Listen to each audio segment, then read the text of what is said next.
Hello class, this is Lisa Peden again, and I am recording a lecture on the critical care of patients with neurological emergencies. And I have divided this lecture up into part 1 and part 2. Okay, let's talk about stroke and one of the warning signs of stroke, and that is called a TIA, or transient ischemic attack. This is a situation where the patient has a temporary or a transient episode of some type of neurological dysfunction. This is due to a brief interruption of the cerebral blood flow, and the patient can have a sudden loss of motor or movement of some part of their body, a sensory deficit, or even a visual deficit. The definition of a TIA is that it lasts only up to 24 hours and it is completely resolved by 24 hours. Some of the common causes of TIAs are carotid stenosis and atherosclerotic disease. Since TIAs are commonly looked at as a warning sign of an impending stroke, we use the ABCD assessment to determine from the TIA whether the patient's stroke risk is increasing. The A stands for age. If the patient is greater than or equal to age 60, they have a greater risk of stroke following the TIA. If their blood pressure is greater than 140/90, either systolically or diastolically, this increases their risk of stroke. When we look at the C, we're looking at clinical TIA symptoms. Interestingly, if the patient has only unilateral weakness, it increases their stroke risk. And then the D is the duration of the symptoms. The longer the symptoms of the TIA last, the greater the risk of stroke. Some of the tests we might see ordered on a patient that goes in with TIA is, of course, a CT of the head. Laboratory work would include coagulation studies such as PT, PTT, INR. The patient may have an EKG to see if they may be in atrial fib as a risk factor, and then an MRI might be done. So the workup for a TIA, lab-wise and diagnostic testing-wise, is very similar to stroke. Some of the treatments for TIAs is to first look at the carotid arteries and see if they have plaque in their carotid arteries that could be chipping off and causing a temporary blood flow occlusion. They might do surgery, which is called an endarterectomy, or perhaps a angioplasty, which includes just opening the vessel up. They may be placed on antiplatelet drugs. Some of these drugs may include aspirin, Plavix, or clopidogrel, or a combination of the two. The doctor will try very hard to control the patient's hypertension and his diabetes, keeping his glucose between 100 and 180 as a target range. And lastly, promoting lifestyle changes such as smoking cessation, a heart-healthy diet with fruits and vegetables, and increasing their physical activity, all in an effort to decrease their risk of going forward and having a stroke. So now let's talk about stroke. It in the later years has become known as a brain attack, just like a heart attack. This is aimed at getting us to think of stroke as an emergency and something we need to seek help quickly for. Stroke is defined as a sudden loss of brain function which results from disruption of the blood supply to a portion of the brain. It is the fifth leading cause of death in the United States and the second leading cause of death worldwide. So it is a major cause of disability worldwide.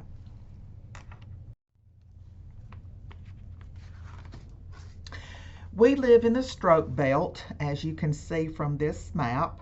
This is a group of 8 states comprising North Carolina, South Carolina, Georgia, Tennessee, Alabama, Mississippi, Arkansas, and Louisiana, and this is noted in red on this map.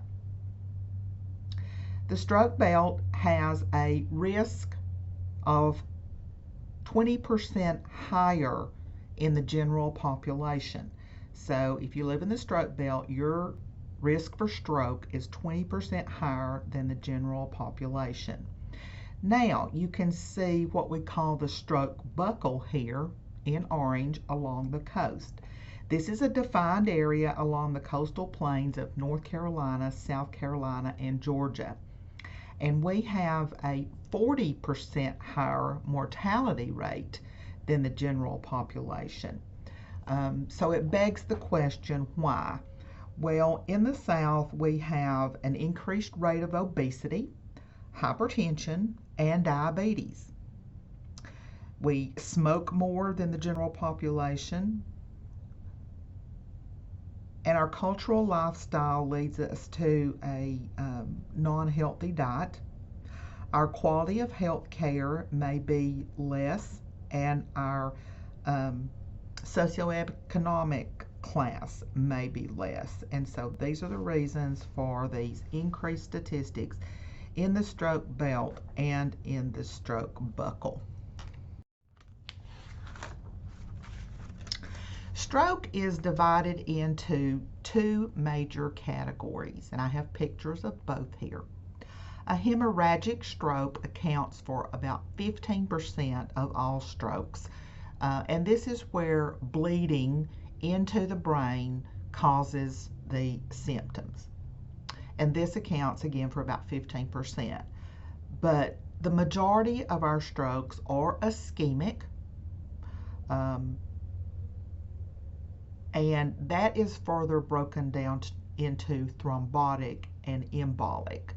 But an ischemic stroke is caused by a clot that stops the blood supply to an area of the brain, and we'll go into more detail on that.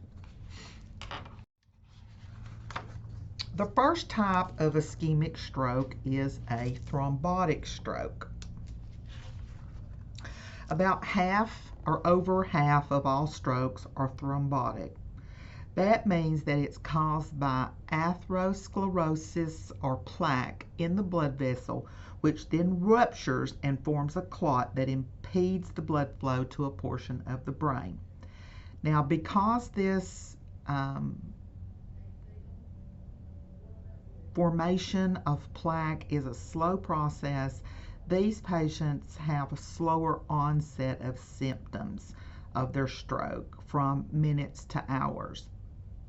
Embolic stroke, on the other hand, is caused by a thrombi that breaks off and travels to a cerebral artery. The heart is a common source of embolic stroke. As you know, atrial fib puts you at higher risk for an embolic stroke. These strokes can also be caused by plaque from the carotid arteries, and because these thrombi are traveling, the patient usually has a more sudden onset of their symptoms.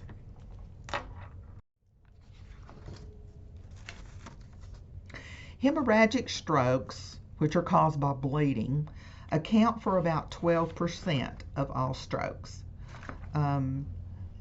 These are some of the situations where you would have a hemorrhagic stroke. The first would be an intracerebral bleed. This is bleeding into the brain tissue from either sustained hypertension, and also cocaine abuse was another example your book spoke of. A subarachnoid hemorrhage is more common than an intracerebral hemorrhage. This is where bleeding occurs between the pia and arachnoid motors and is usually caused by an aneurysm. It can also be caused by an arteriovenous malformation, and these patients have very distinctive symptoms, which I'll show you in just a moment. These are just pictures of two common reasons for hemorrhagic stroke, specifically subarachnoid hemorrhage. AVMs are just little masses of very fragile arterioles and venules that are probably congenital. The patient is probably born with these, and when these rupture, they cause bleeding within the brain.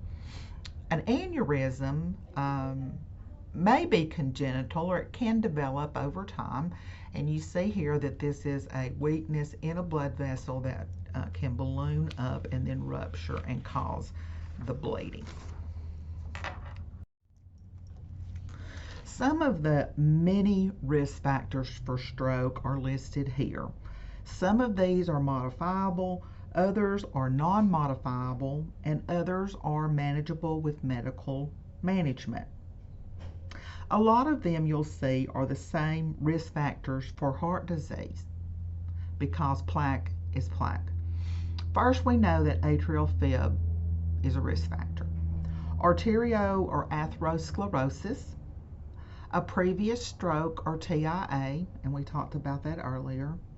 Oral contraceptives in women put them at a risk for thrombosis. Elevated lipids, cholesterol, triglycerides form the plaque that then causes the stroke. A family history. We know that if the patient has first-degree relatives that have had strokes, they are at higher risk. Hypertension,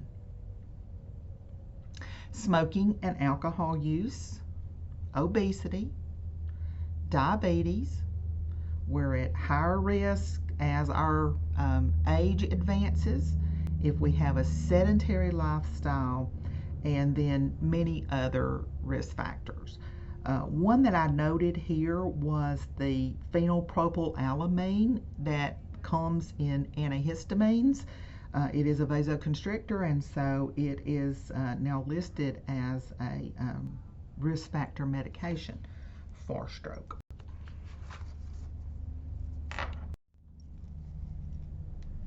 Stroke prevention can also be remembered using an ABC mnemonic. Aspirin use when it's appropriate, and that would mean in people who have had different conditions such as heart attack or TIAs. Blood pressure control, cholesterol management either with diet or with medications, and smoking cessation. Your book also talks about the importance of a heart-healthy diet with fruits and vegetables and low saturated fats, the importance of regular activity and weight management, diabetes control, and the avoidance of substances like cocaine and amphetamine. These are some of the questions that we need to ask patients shortly after they arrive under our care. We need to know, when did the symptoms begin, or the time of onset of the symptoms. It's very important if we're going to intervene with the clotbuster drugs that we know exactly when the symptoms began. What was the patient doing at the time that the symptoms began? Were they involved in activity, which points more toward hemorrhagic strokes? Or did it occur in the early morning, which points more toward ischemic strokes? How did the symptoms progress? Were they abrupt? Did they gradually come on? Did the symptoms worsen or improve?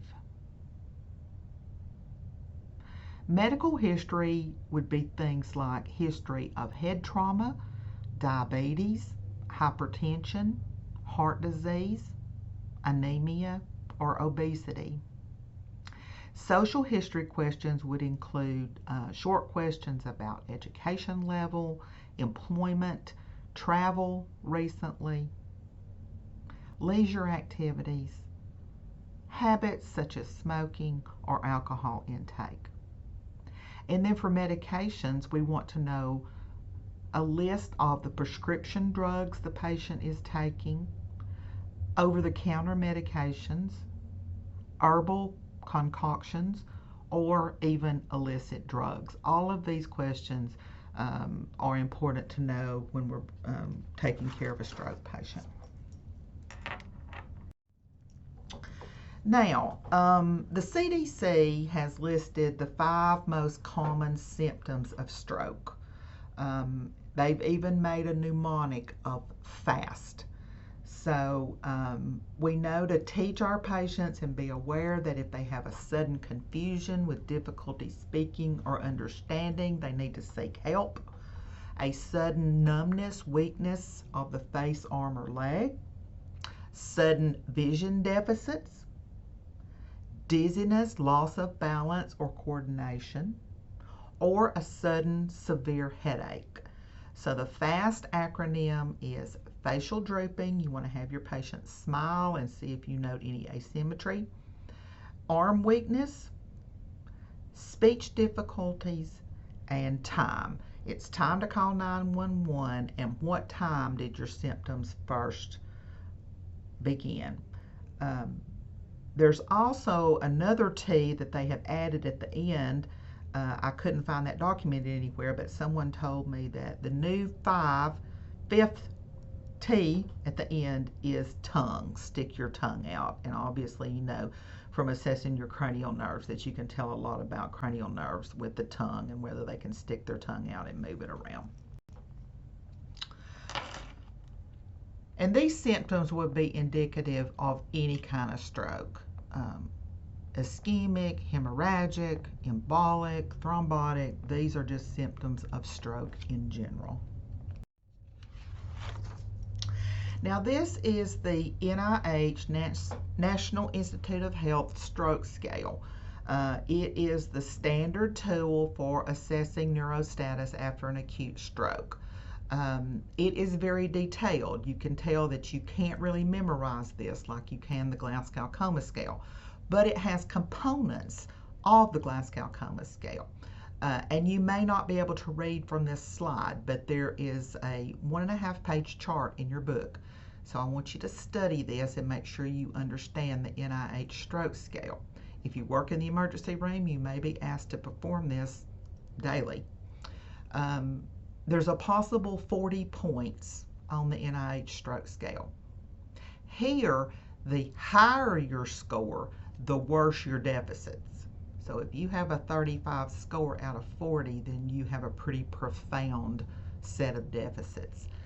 And again, there's a copy in your text, but you're assessing things like level of consciousness, best gaze, visual deficits, facial palsy, motor ability in the arms and legs, limb ataxia, sensory loss, best language, assessing for aphasia, dysarthria, which assesses the patient's speech, and neglect or recognition of body parts, and we'll talk about that in a moment. So these are the general categories, and I want you to look at how that's scored and have a general understanding of the NIH stroke scale.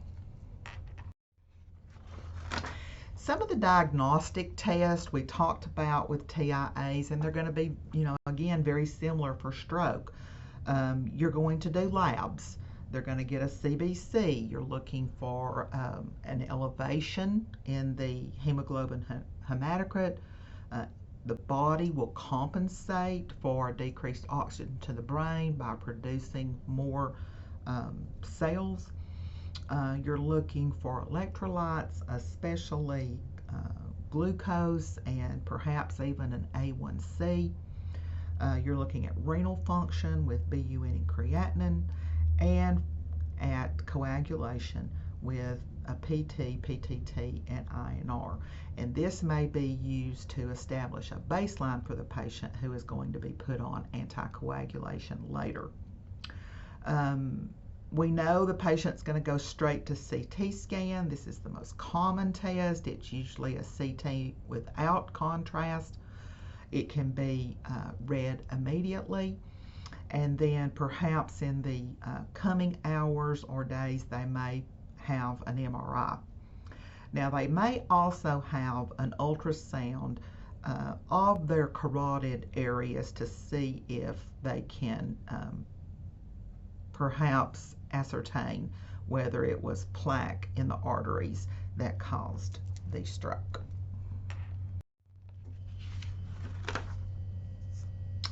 These are just some general symptoms that patients have when they have a left cerebral infarction or hemorrhage versus a right cerebral hemisphere stroke. Remember, the left hemisphere is dominant in about 80 to 85% of the population. So people who have a left-sided stroke will have right-sided paralysis. They will have right-sided visual field deficits. And they may be aphasic. There are three types of aphasia. We have expressive aphasia, which is also called Broca's aphasia. And this is where the patient cannot express what he wants to say. Receptive aphasia, also called Wernicke's aphasia, occurs when the patient can't understand what is being said or written to him. And then the worst type of aphasia, global aphasia, is a combination of both expressive and receptive aphasias. These patients with left-sided strokes also have altered intellectual ability. They can't recognize common objects, but they're very slow and cautious. Very slow moving. If they understand you, they will follow your commands. The right-sided stroke patients, remember this is the non-dominant cerebral hemisphere in about 15% of the population, will have left-sided paralysis and left visual field deficits. They may have spatial perceptual deficits, basically a loss of depth perception. They're very easily distracted by different conversations or things occurring in the room. They're very impulsive. They have poor judgment. They will try and get out of the bed on you. They don't understand that their left side is paralyzed, and they will try and stand up on their left side. So they have a very general sort of lack of awareness of their deficits. We also call this neglect, and we'll talk more about that. So just have a general understanding if someone has a left-sided stroke versus a right-sided stroke. This is another set of clinical manifestations that we need to review to just make sure your medical terminology and understanding of these words is current. They will have a cognitive impairment, and we've already talked about the three types of aphasia. They may be alexic, which is a word blindness. They may understand what a word means, but they can't read it out loud. Dyslexia is a difficulty with reading in general. Agraphia is an inability to write. Acalculia is an inability to do math problems. Hemiplegia, hemiparesis, hypotonia, and hypertonia is the motor loss terms I hope you know that hemiplegia is paralysis, hemiparesis is weakness, hypotonia would be sort of flaccidity, and hypertonia would be more spasticity. Under sensory loss, these patients may have agnosia, that is an inability to recognize a common object, and this is common in left-sided strokes. Apraxia is an inability to use objects properly. So if you gave them a key, they would know what it was, but they wouldn't know what to do with it in terms of opening something with it. Neglect means that the patient is unaware of the existence of the paralyzed side, and again, common with right-sided strokes.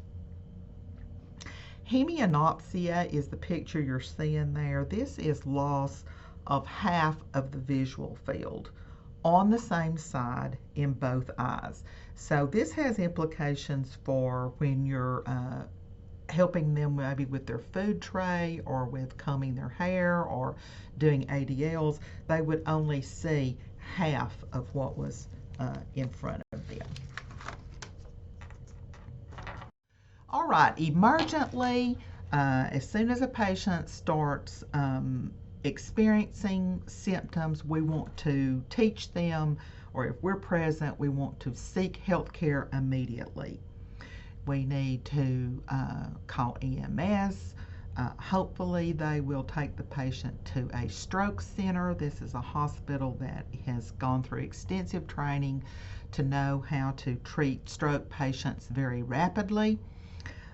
They will call a code stroke over the intercom at the hospital, sometimes before the patient even arrives, so that everybody from lab, x-ray, cardiology, nurses, doctors are waiting on the patient when they come in. We've talked about how very important the patient's history is, and the very first question we need to ask is what time the symptoms first started. What time did the person with them see the patient completely normal? So if a patient went to bed at 10 o'clock and they were completely normal, but they woke up at 6 o'clock in the morning with symptoms, the time would have to be recorded as 10 p.m. instead of 6 a.m. because the stroke could have happened at 10:01 p.m. And I'll explain more about that in a minute. The goal is to get the patient to a CT scanner within 25 minutes of arriving to the emergency department. We are preparing to give a thrombolytic drug, a clotbuster drug, if the patient falls within a very narrow window.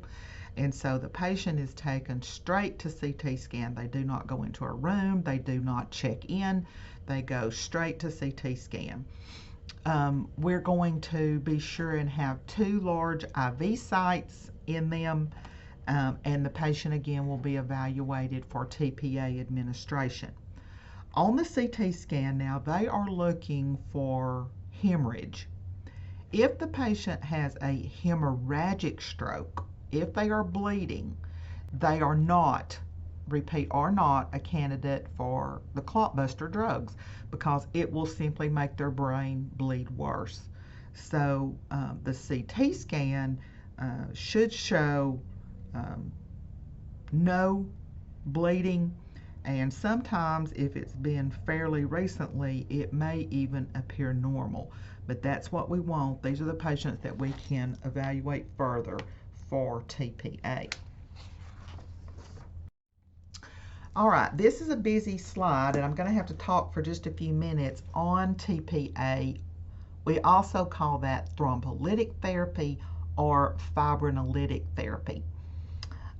This is only for ischemic strokes. It would not be appropriate for hemorrhagic strokes. It is a fairly new treatment choice. We've only been using TPA since 1995.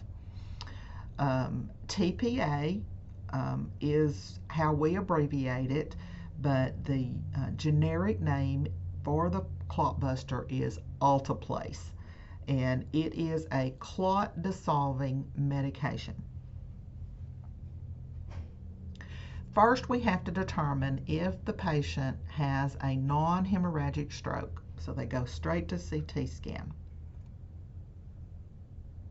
The TPA, the IV drug, must be given within 3 hours of when the patient reports having his first symptom. Think about what's happened during that 3 hours. Somebody has had to find them. Somebody has had to decide to call an ambulance. They have had to wait on an ambulance. They have waited for the ambulance to get them loaded and secured. And then they have gotten to the hospital and had a CT scan with a radiologist to read that. So your 3 hours ticks away very fast.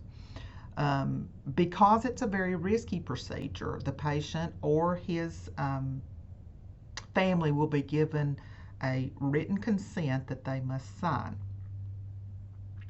Now, there are many, many, many other exclusions to giving TPA. It cannot be a hemorrhagic stroke. They have to have arrived within 3 hours of the first symptom. But I'm going to read you a few more. They cannot be having any kind of internal bleeding. So if they've had any blood in their urine, in their stool, in their GI tract, in their nose, they cannot receive TPA.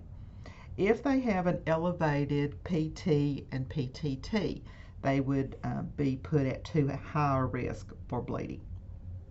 They cannot have had major surgery in the last 3 months.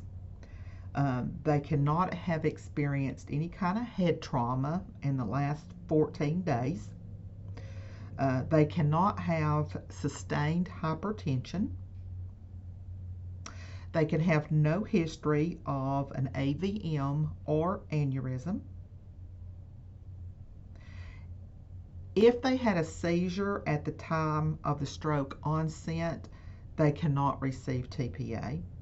And if they've had a recent lumbar puncture, so anything that could break loose and bleed, rules them out for receiving TPA.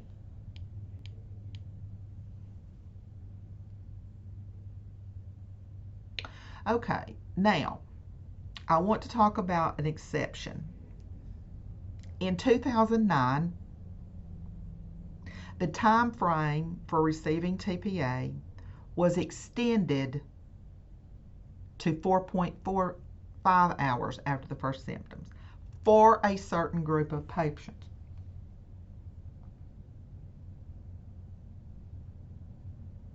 The patient can receive TPA up to 4.5 hours if one of these is not present. If they are older than the age of 80, it excludes them. If their INR is greater than 1.7, if their NIH stroke scale is greater than 25, or if they have a prior history of stroke or diabetes, then their time frame cannot be extended to 4.5 hours. If the TPA is given, pharmacy will mix that, and your book tells you exactly how to give it. You want to push a portion of it and then hang the other to go over an hour via IV. But the nursing care is very important. They would be admitted to the ICU. These patients are going to have to be very closely monitored.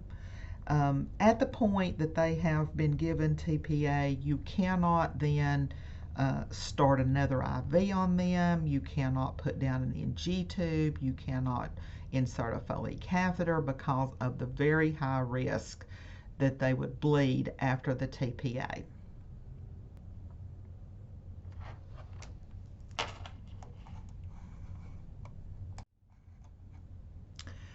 An intracranial bleed after giving TPA is the most dreaded complication.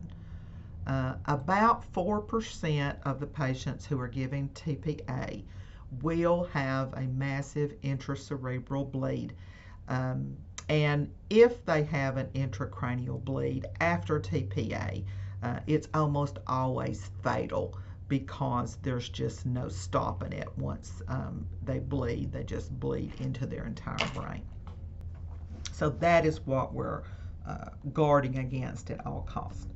Now, your book also talks about some new endovascular interventions. And this would be either injecting the TPA straight into a cerebral artery. It could mean an embolectomy where the clot in the brain is mechanically removed, or it could be some kind of stent placement. And we would have up to 6 hours to get these endovascular procedures done. I know that they do those at Erlanger, and in fact, one of their doctors at Erlanger, one of the neurosurgeons or neurologists, was one of the first in the country to do some of these things. But I'm not sure whether other hospitals are doing these endovascular procedures. So just know that if they are outside the window for 3-hour IV TPA or 4.5-hour TPA, that if they are appropriate patients, that they may be candidates for some of these more developed endovascular procedures. Okay, well, what about those ischemic stroke patients who are not candidates for TPA? If it's been more than 3 hours, if it's been more than 4.5 hours, if they have one of those many contraindications, they are going to get aspirin, at least 325 milligrams within the first 24 to 48 hours of onset. They may also be placed on an IV heparin drip, if especially they're in atrial fib, to maintain their therapeutic PTT. We don't want them throwing more clots from their carotid or from their atrium. We want to manage their blood pressure. We don't want the blood pressure real high, but we don't want it real low either, or they won't perfuse their brain. We want their main arterial pressure just a little bit higher than normal so that they perfuse these vessels in their brain that are occluded. They may also be given clopidogrel or Plavix as another antiplatelet agent. So this is for people who are not candidates for fibrinolytic therapy. Okay, nursing care after a stroke, and I'm talking about stroke in general, hemorrhagic, non-hemorrhagic, thrombotic, embolic. We want to prevent contractures under positioning, so we want them to have their wrists and ankles splinted to keep them in normal anatomic position. One way of preventing foot drop in rehab is to have them wear high-top tennis shoes to keep their foot from dropping. We want to make sure and turn them every 2 hours so that they don't get pressure areas. We want their body in good alignment, and we want to do passive and active exercises. With ambulation, we can get them out of bed once they're stable. We want to help them to maintain their balance first, and then maybe move them into the chair. Sometimes they will walk on parallel bars. Sometimes they may have a walker or a cane. But on ambulation here, I want to caution you about pulling on people with their shoulders. About 70% of stroke patients have severe pain in their shoulder, especially the weak side, and this is because it's just sort of hanging from the joint. So these patients need to wear a sling on their weak arm, And you never want to lift a patient by their flaccid arm or uh, pull on their flaccid arm, because you really can um, sublux or dislocate their shoulder. And so we call these shoulder precautions. With self-care, we want to encourage them to do as much personal hygiene as possible. In longer-term rehab, if we add a new task every day, it makes them feel more accomplished. Um, in longer-term rehab situations, they will encourage patients to wear street clothes instead of pajamas and gowns, because it increases their morale. It helps them feel better about themselves. For sensory perceptual care, we always want to approach them on the side of their good vision and stand where the patient can see you, and put their food and their objects where they can see them if they do have one of those visual issues. Dysphagia or swallowing problems are fairly common with stroke patients. So when we feed them or we watch them eat, we want to observe them for coughing, dribbling, or pooling secretions or food in their cheeks or in their mouth. They do need a speech therapy consult to evaluate their gag and swallow reflexes. We want to feed them slowly and place food on the unaffected side of their mouth.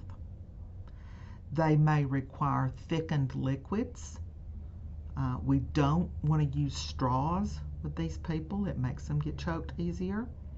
When we're feeding them, if we can teach them the chin tuck method when they swallow, they're less likely to get choked. And always, always have your patients sitting up when you're feeding them. I guess worst case scenario would be the patient who cannot swallow and cannot eat by mouth might require a feeding tube, a gastrostomy tube or a jejunostomy tube to provide them with enough nutrition. Bowel and bladder care may include intermittent catheterizations if the patient is not emptying their bladder. But we do want to offer them the urinal or bedpan about every 2 hours to see if they can void. We want them in an upright posture if possible. And for males, if we can get them standing, they will sometimes empty their bladder better. For bowel, we want to increase fiber in their diet, make sure that they get 2 to 3 liters of fluid each day, and that they do have a regular toileting time. And for most people, this is after breakfast in the morning. With thought processes, we do want to use reality orientation. We want to keep them oriented to their surroundings. We may need to do some visual training and be very supportive. When we're communicating with a stroke patient, we don't want to complete their thoughts or sentences. We want to give them time to do this. If they need some kind of communication board where they point to different objects, we want to provide that.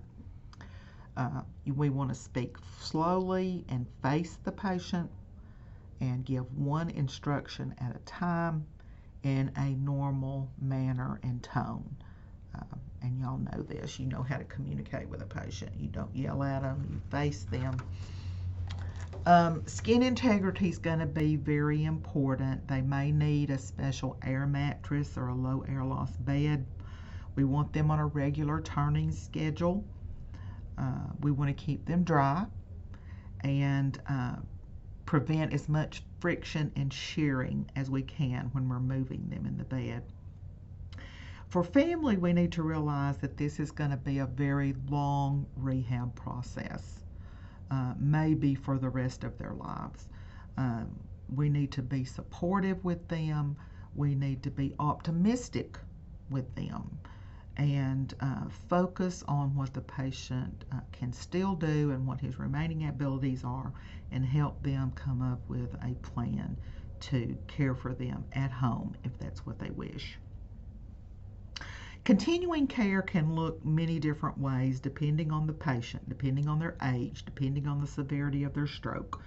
They may want home health care when they're discharged from the hospital.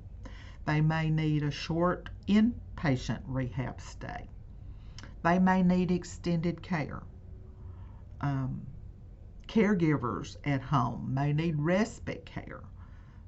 And we need to remember that our caregivers, our families are at high risk for depression and burnout, and we need to do all we can to set them up with as many resources as we think necessary.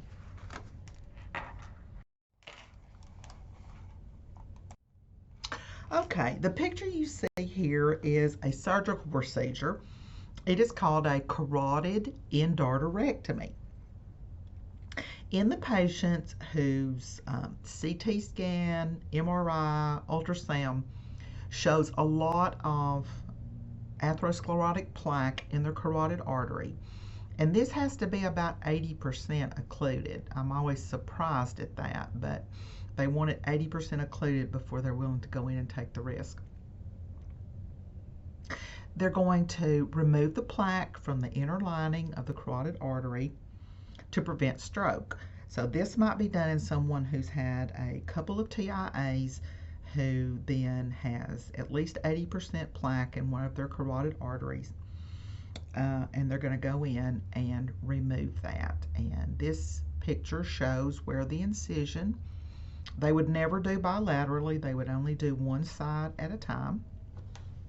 And so this is called a carotid endarterectomy. It's a very common procedure. These patients recover very quickly. They may go to ICU overnight, but they may go home the next day. So, care of them after endarterectomy, neuro checks obviously every hour or less or more frequently. They may be staying in the ICU overnight so somebody can watch them very carefully. They will have cardiac monitoring because history-wise, these patients, a lot of them have coronary artery disease too. And so they've had anesthesia and now they deserve a cardiac monitor overnight. Blood pressure control is very, very important.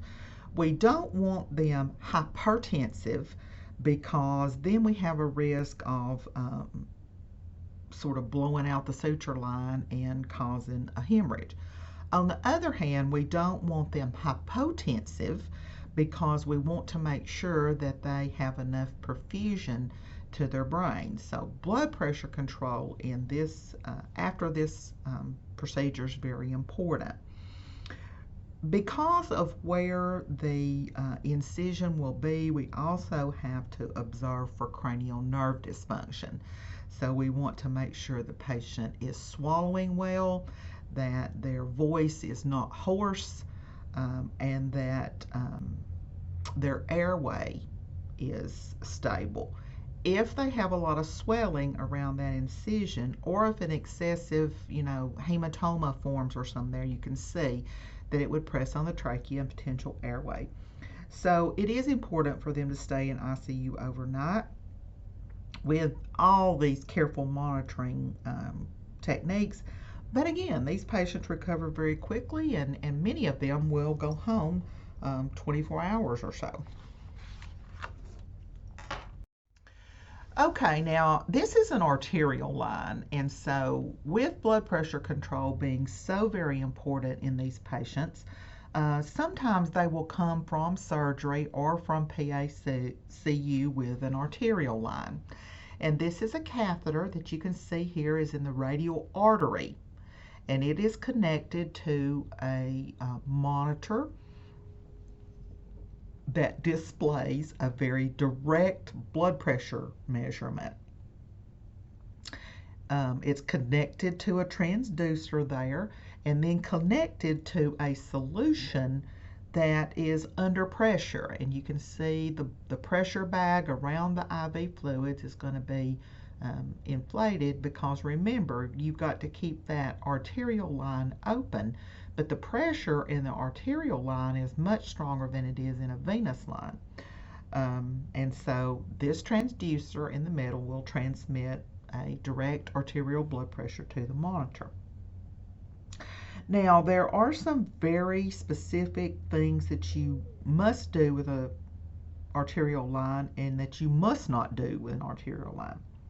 The first thing is that you would never, ever administer any kind of medications through this art line. The tubing is different. There aren't injection ports, and that's as a safety measure.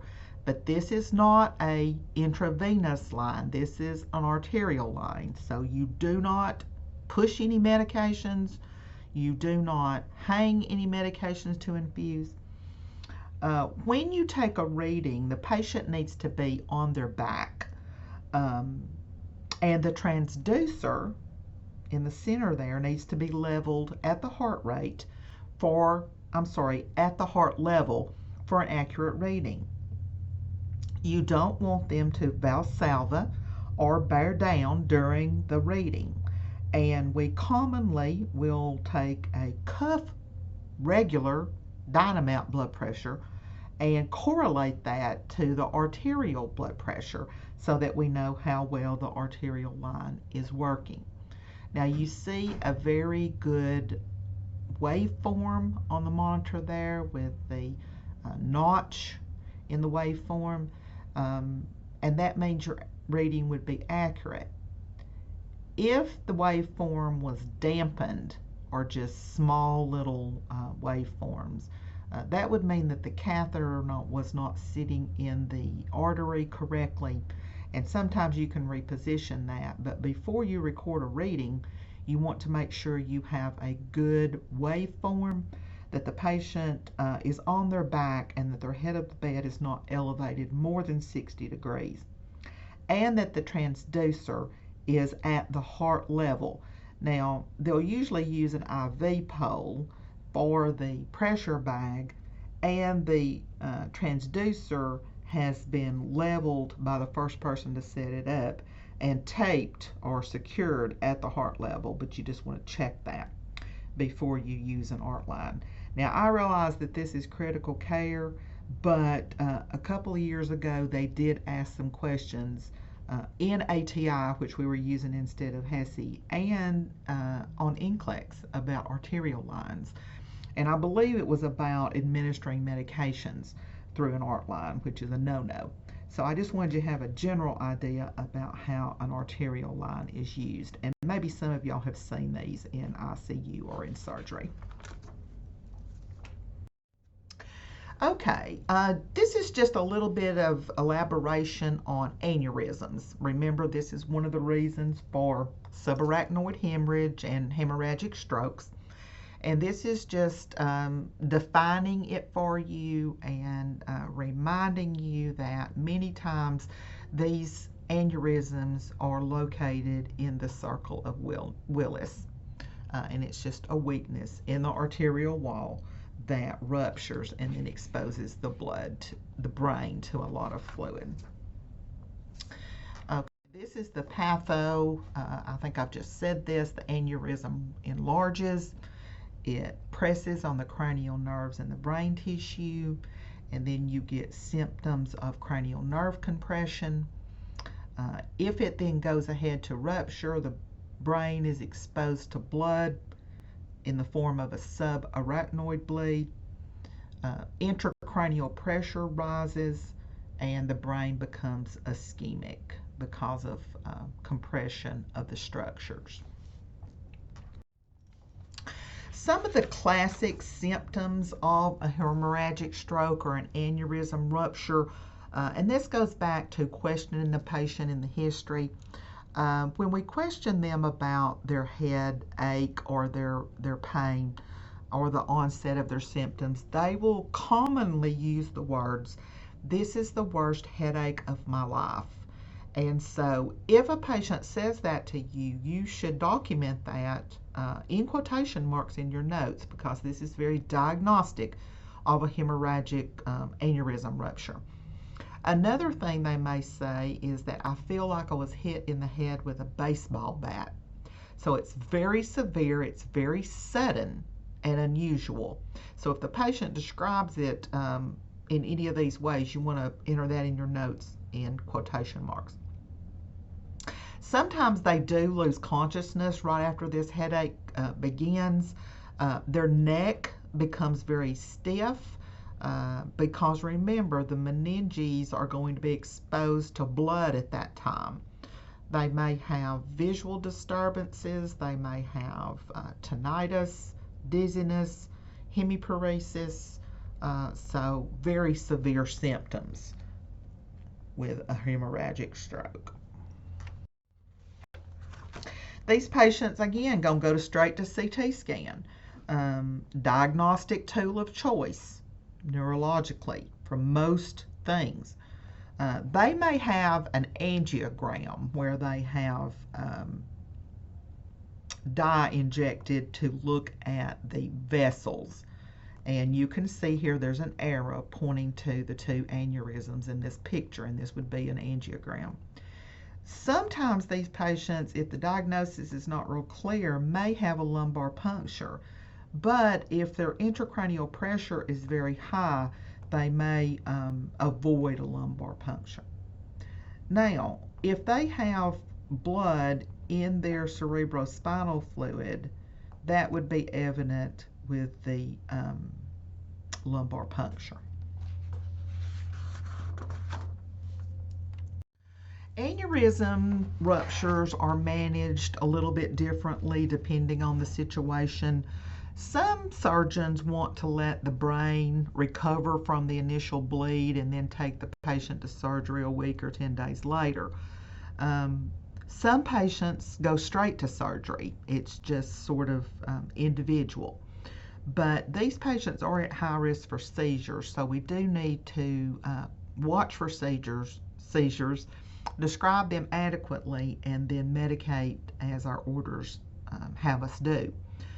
Vasospasm, which is a narrowing of the lumen of an involved blood vessel, is caused either before or after the repair by an influx of calcium into the cells that causes the blood vessels to spasm. So there is a very specific drug that we give to prevent vasospasms, and this is called nimodipine. Remember, the pines are calcium channel blockers, but nimatope is a very specific calcium channel blocker to the cerebral vessels. We also want to control their ICP, and that may be with mannitol. Careful blood pressure control. Again, we don't want their blood pressure real high, but we don't want it real low either. And then surgery when they're stable to prevent them from bleeding further. They are going to either clip the aneurysm or reinforce it by wrapping it. And this would be via a craniotomy. Now, I want to go back to vasospasms just a minute. How would you know if your patient was having a vasospasm? Well, their symptoms worsen. They complain of the headache again. They have a decreasing level of consciousness. They may have new neurosymptoms like aphasia or weakness. And there is a high risk period for vasospasms, and that is 4 to 14 days after the initial hemorrhage. And so we're always observing for vasospasm. We want to give the nimodipine around the clock, regardless of what the blood pressure is, and then prepare them for surgery. Okay, if the patient does not go right to surgery with an aneurysm, we institute aneurysm precautions. We may also hear them called subarachnoid precautions. This includes close neuroassessments, absolute bed rest. They can't get up. A very quiet, non-stressful environment. They don't need to have a lot of visitors. They do need to have the head of their bed elevated. So we need to avoid the Valsalva by making sure they don't become constipated. This is not a patient, if they're on the ventilator, that you would want to suction. You don't want them coughing a lot. Because they're on bed rest, they do need to be on some kind of DVT prevention, even if it's just TED hose and sequential stockings. They're very prone to seizures, so they need to be on seizure precautions, and we need to prevent vasospasms, mainly by giving the nimodipine. So these are called aneurysm precautions or subarachnoid precautions.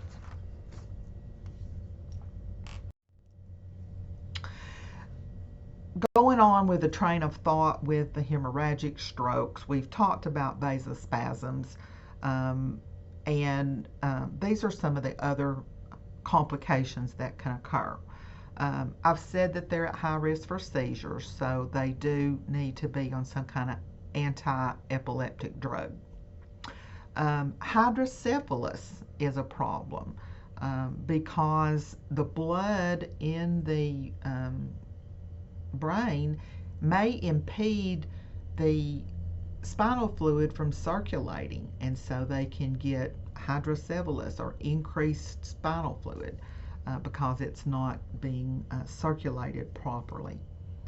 Rebleeding, again, only about a 2% risk, so we want to be sure and control their blood pressure to prevent them from rebleeding. And then hyponatremia or a low sodium may develop, and this would be caused by the syndrome of inappropriate antidiuretic hormone that we talked about during endocrine content.